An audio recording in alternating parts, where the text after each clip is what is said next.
이번 시간은 사회 시간입니다. 우리가 배울 내용은 인권 단원 계속 하고 있죠. 그래서 인권 보장을 위한 노력과 실천 105쪽에서 110쪽 다뤄보도록 하겠습니다. 105쪽의 사진입니다.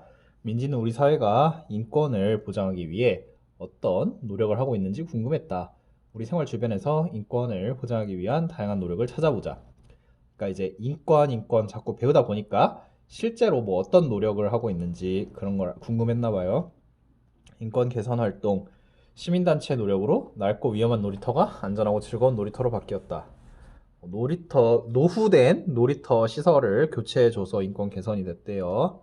다음 인권 교육 활동. 학교에서 인권 교육 활동으로 다문화 가족에 대한 편견을 없애고 문화의 다양성을 존중하도록 한다. 뭐 외양의 차이로 인해서 뭐 사람의 능력을 발휘해야 하는 일에 차별을 받으면 안 된다. 뭐 그런 교육 활동 관련된 내용입니다. 다음 장애인 공공 편의시설 설치. 그러니까 시각 장애인용 안내도 같은 거 뭐 점자로 돼 있는 거를 국가에서 국가가 곧 사회잖아요. 사회라는 개념에 포함이 되는데 그런 걸 설치해 줌으로써 인권 보장을 하고 있는 거예요. 국가와 지방자치단체에서는 장애인이 안전하고 편리하게 공공시설을 이용할 수 있도록 편의시설을 설치하여 운영한다. 점자 안내도 점자 블록. 근데 점자 블록은 선생님이 조금 어떤 원리로 적용이 되는 건지 이해가 안 가요. 솔직히 이 블록 그냥 길에 깔려 있잖아요. 근데 뭐랄까 이게 점자라고 하는데 어떻게 인식하는지 선생님도 이거는 원리를 잘 모르겠네요. 다음은 뭐 다양한 사회보장제도 시행. 아까 시각 장애인용 안내도부터 106쪽이었어요.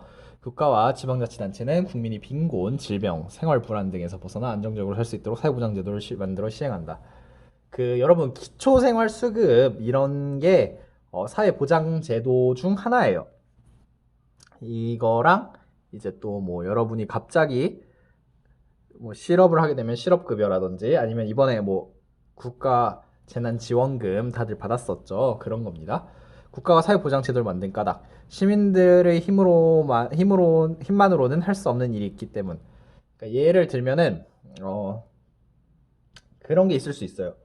그러니까 지금 당장 여러분이랑은 좀 관련이 없어서 의아할 수 있는데 약간 그런 거죠. 공부를 해서 뭐 이제 대학을 가서 이제 직업을 갖잖아요. 이제 같은 직업을 가져도 사람마다 그 받는 급여 월급이 다르죠. 뭐 그러니까 그냥 우리가 일상에서 접할 수 있는 게 공부니까 공부의 예시를 들게요. 공부를 열심히 하는 거는 누구나 다 할 수 있어요. 그런데 이제 공부 잘하는 거는 이제 노력과 재능이 같이 어우러져야 되는 거죠. 그것처럼 이제 그 여러분이 이제 어른이 돼서 직장을 가지면은 누구나 자기 일을 잘 하고 싶죠. 잘해야 그 월급도 세지니까. 근데 이제 잘 하고자 해도 잘 못하는 경우가 있고 뭐 그것처럼 이제 공부를 잘한다는 것 자체가 노력만으로 되는 게 아니잖아요. 그거와 같은 맥락으로 그러니까 여러분은 학생이니까 선생님이 공부 예시를 든 거고 시민들이 자기가 하고자 해도 뭐가 그러니까 되지 않는 경우가 있어요. 이제 그런 것들을 사회보장제도를 통해서 조금씩 도와주려고 하는 거예요. 좀 얘가 적절치 않을 수도 있는데 여러분이 좀 와닿으라고 선생님이 이런 말을 했어요. 뭐 공부가 열심히 한다고 뭐 다 좋은 결과가 나오는 건 아니니까 그것처럼 이제 시민들이 내가 하고자 해서 했지만 안 될 수도 있어요. 그럴 때 이제 국가가 도와준다. 우리 사회에서는 국가, 지방자치단체, 시민 등의 사회 구성원들이 인권 보장을 위해 많은 노력을 하고 있다. 지방자치단체 우리 막 그 구역 나눈 거 기억나죠? 뭐 서울특별시, 뭐 광역시, 그다음에 뭐 도지역, 뭐 세종특별자치시, 뭐 제주특별자치도 뭐 이런 거 했었잖아요. 그런 거세 장을 우리가 또 뽑아요. 뭐 선생님이 양천구 사니까 뭐 양천구청장, 이제 옆에 뭐 구로구청장, 뭐 강서구청장, 뭐 동작구청장, 영등포구청장 이런 것처럼 시도청, 시군구청, 시도의회, 시군구의회 등 다양한 지역 주민들이 구성한 자치단체 이런 게 있어요. 미국이 병원비가 미친 듯이 비싼 이유. 그러니까 미국은 이거 예시도 좋겠네요. 우리가 병원 가면은 병원비를 얼마 안 내잖아요. 웬만하면 의료보험이 돼서. 근데 의사 선생님들은 월급이 세요. 선생님이 병원 알바를 대학교 3학년 때 했었었는데 거기 이제 제가 의사 선생님 보조를 했었어요. 보조. 뭐 힘쓰는 일, 그러니까 선생님은 내시경을 했었었는데 수면 내시경 같은 거 위 내시경 쪽을 했는데 그게 이제 내시경을 하면은 환자가 이제 수면 내시경 하는 경우 그 입속에 그 카메라가 긴 게 들어가다 보니까 그 거부 반응이 무의식 중에서도 나와요. 그래서 이제 그런 환자를 잡고 있고 뭐 침대 옮기고 다음 환자 모셔오고 뭐 차트하고 준비하고 뭐 이런 거 했었었는데 어쨌든 의사 선생님이 맨날 자랑처럼 하는 말이 있었어요. 나는 한 달에 2천만 원을 넘게 번다. 뭐 그런 자랑을 하시는 의사 선생님이었어요. 네, 뭐 어쨌든 그랬었는데 그렇게 의사는 돈을 많이 받는데 우리는 실제로 돈을 얼마 안 내. 여러분 이 자본주의 사회에서 어, 돈이 갑자기 생긴다 아니면 돈이 없어진다 이런 개념은 없어요. 누군가가 돈을 벌면은 누군가가 그만큼 냈기 때문에 그게 되는 거거든요. 그래서 이제 우리가 병원 가면은 뭐 보험이 적용되는 거면은 웬만하면 10,000원 밑으로 나옵니다. 웬만하면 10,000원 밑으로. 그런데 이제 국가에서 그 돈을 버는 월급을 버는 사람들한테 의료보험비를 걷어서 이제 의사들한테 대신 지급하는 거예요. 약값도 이제 약사들한테 대신 지급하고 의료보험이 우리나라가 진짜 잘 돼 있어요. 미국은 선생님이 미국에 유학 가 있는 친구가 있고 실제로 놀러 가서 며칠 있어 봤는데 막 여러분 이제 지금 선생님이 지금 막 여러분들을 대상으로 얘기하는 거 아니에요? 여러분이 이제 성인이 되고 뭐 술을 먹게 될 수도 있어요. 뭐 뉴스나 미디어에서 많이 봤을 수도 있는데 술을 먹고 우리나라는 뭐 다치거나 해도 뭐 별로 사회적으로 보장이 잘 돼 있어서 문제가 없잖아요. 근데 이제 미국은 술 먹고 만약에 응급차를 불러야 하는 일이 있다. 바로 1,000만 원입니다. 바로 1,000만 원. 어쨌든 이 모든 것을 통해서 선생님이 하고 싶은 말은 미국은 의료보험 제도가 이제 사보험 형식이라서 국가에서 하는 게 아니라 개인이 이제 따로따로 각자 알아서 드는 건데 그래서 병원비가 비싸다 이 말을 하고 싶었어요. 이제 국가에서 보험을 들어주는 거. 그래서 이것 관련된 영상들이에요. 다음 이제 국가인권위원회. 이거 꼭 알고 갔으면 좋겠어요. 이 단원에서 중요한 것 중 하나입니다. 다음 글을 읽고 국가인권위원회가 독립적인 기구로 활동하는 까닭을 이야기해 봅시다. 107쪽입니다. 국가인권위원회는 우리나라 국가기관 중 어디에도 속하지 않은 독립적인 기구로 2001년 11월에 출범했다. 국가인권위원회는 모든 개인이 기본적 인권을 보호하고 향상함으로써 인간으로서의 존엄과 가치를 실현하려고 만들어졌다. 우리 사회에서 일어나는 인권 침해는 크게 국가 권력에 의한 것과 사회적 차별에 의한 것으로 나눌 수 있다. 국가인권위원회는 인권 침해 사안이 발생하면 이를 조사하고 인권 침해를 당한 사람을 도와준다. 국가인권위원회는 우리나라 인권 정책에 의견을 제시해 개선될 수 있도록 하고 국민의 인권 의식을 향상하고자 인권 교육과 홍보 활동을 벌인다. 또 각국의 설치된 인권기구와 협력해 우리나라의 국민의 인권이 향상되도록 노력하고 있다. 네, 노력을 하고 있어요. 인권 향상을 위해서 어디에도 소속되지 않은 독립적인 기구로 이제 개인의 기본적 인권을 보호 향상이 목적이에요. 관련된 영상입니다. 보려면 보세요.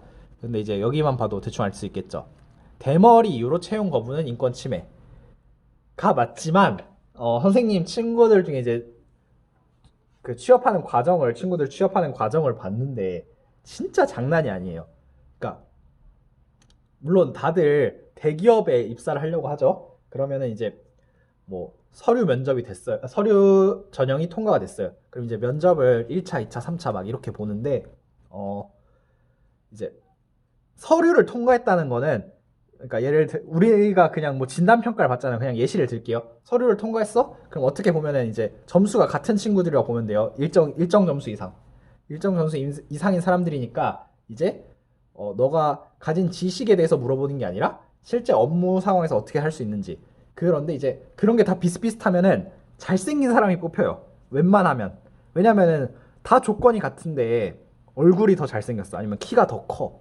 그러면 당연히 그 사람이 좀 더 경쟁력이 있겠죠. 물론 이런 걸로 차별을 받는 건 잘못됐지만 그래도 이런 게 아직 현실에서는 버젓이 일어나고 있는데 당연히 대머리면은 취업하기가 힘든 약간 결격 사유로 대기업에서 보는 경향이 있는데 이런 것들을 개선하기 위해서 그 국가인권위원회가 노력을 한다. 뭐 이런 관련 영상이에요.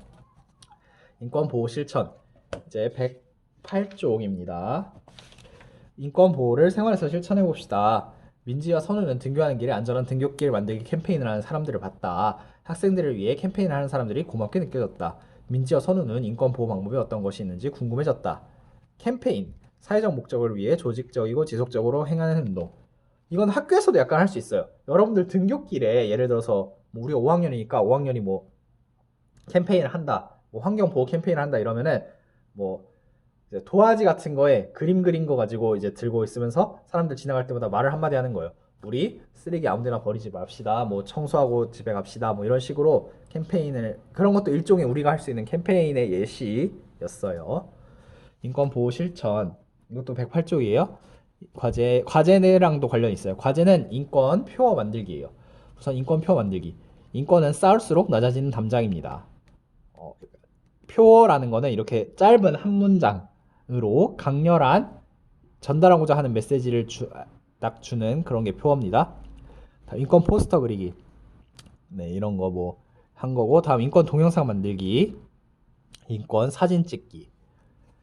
그래서 오늘 과제는 일단 인권 표어 만들기 한번 해볼 거고요. 그렇다고 막 너무 대충 하지 마세요. 여러분들 좀 할 때 보면은 이런 거 좀 대충 하는 경향이 있는데 좀 신경 써주세요.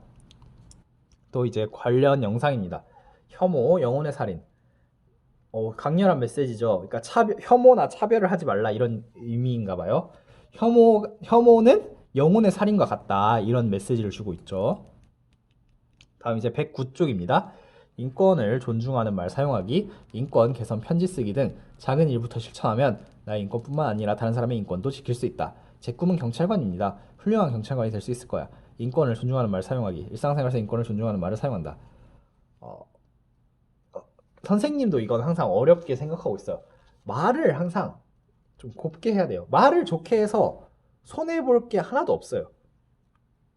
여러분들 가끔 과제할 때 표현 보면은 표현이 거칠고, 선생님도 아직 이게 완전히 막 고운 말, 바른 말, 인권을 존중하는 말을 사용한다고 할 수는 없지만, 모든 다툼의 원인은 표현을 좀 과격하게 하는 데서 있다고 생각합니다. 물론 말만으로 다툼이 일어나는 건 아니긴 하지만, 다툼의 대다수가 이제 말과 표현으로부터 비롯된다고 선생님은 생각하기 때문에 항상 말 조심을 하려고 하고 있어요. 다음 이제 인권 개선 편지 쓰기. 인권 침해 상황을 봤을 때 관련 있는 관공서에 인권 개선을 위한 편지를 쓴다. 네, 이거는 우리가 실제로 할 수도 있고 이것도 실제로 할 수 있지만 어쨌든 이게 인권 개선에 직접적인 영향을 주는 요소 중 하나라고 생각합니다. 다음은 이제 편지 쓰기. 인권은 사회 구성원들의 관심과 끊임없는 노력으로 개선될 수 있다. 우리 주변에서 인권이 침해되는 사례를 찾아보고 인권 개선 편지를 써보자. 누구누구 기화, 인권 침해 사례, 개선 요청 사항, 이렇게 해서 올림. 이게 우리가 했던 회의랑 비슷한 거예요.